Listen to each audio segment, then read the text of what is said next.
Between এবং among দুইটাই preposition এবং এই দুইটা প্রিপোজিশন থেকে আমাদের ভার্সিটি অ্যাডমিশনে প্রত্যেক বছরই কোথাও না কোথাও প্রশ্ন থাকে এবং আমরা প্যাচ লাগাই দিই। আমরা ভুল করে ফেলি, কখন আমরা বিটুইন বসাবো, কখন আমরা অ্যামং বসাবো। চলুন কয়েক সেকেন্ডের মধ্যে আমরা ক্লিয়ার হয়ে যাই এই দুইটা প্রিপোজিশনের মধ্যে পার্থক্যটা কোথায়। খেয়াল করবেন, অ্যামং মানে হচ্ছে অনেকের মধ্যে সম্পর্ক। খেয়াল করব, অনেকের মধ্যে বলতে কয়জন। আবারও বলছি, এমং সবসময় অনেকের মধ্যে একটা কানেকশন বুঝায়। এখন এই অনেকের মধ্যে বলতে কয়জন, এই অনেকের মধ্যে বলতে ভাইয়া 2+ জন। 2+ মানে কি ভাইয়া?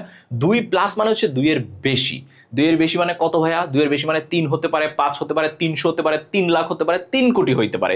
তার মানে 2-এর বেশি হইতে হবে এবং 2-এর বেশি জনের মধ্যে সম্পর্ক বুঝাইতে বা কানেকশন বুঝাইতে আমাদের বসে হচ্ছে কি ভাইয়া? এমং। আর যদি 2 জনের মধ্যে বুঝায়, খেয়াল করব, আর যদি 2 জনের মধ্যে বোঝায় সেই ক্ষেত্রে আমাদের বসে হচ্ছে বিটুইন।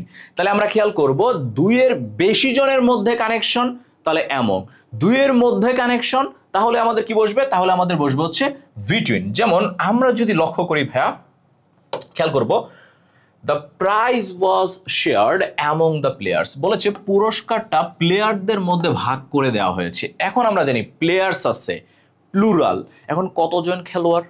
অনেকজন খেলোয়াড়। এখন অনেকজন মানে কয়জন? 2 জন কি না? অনির্দিষ্ট। তাহলে যেহেতু অনির্দিষ্ট, তার মানে আমরা বুঝে ফেলতেছি যে প্লেয়ার এখানে অনেকজন।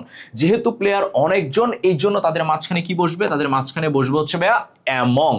এইবার আমরা খেয়াল করব, the secret is between you and me.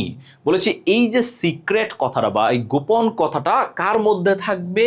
You and me, তোমার এবং আমার মধ্যে। তাহলে এইখানে কয়জনের কানেকশন? 2 জন। ইউ অ্যান্ড মি, যেহেতু 2 জনের মধ্যে বোঝাচ্ছে, তার মানে আমাদের বসবে হচ্ছে ভাইয়া বিটুইন।